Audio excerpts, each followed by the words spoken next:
birantangaza shimiteka zoruri ku ngoma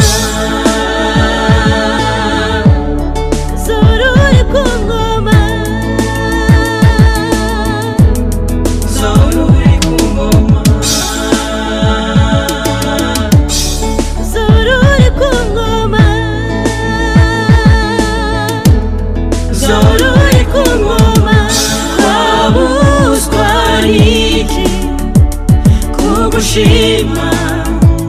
wowe Mana urahambaye ibyo ukora byose birantangaza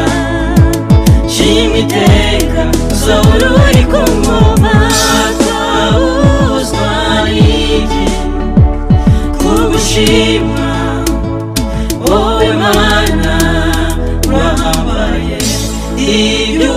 ukora byose birantangaza shimiteka zoruri ku ngoma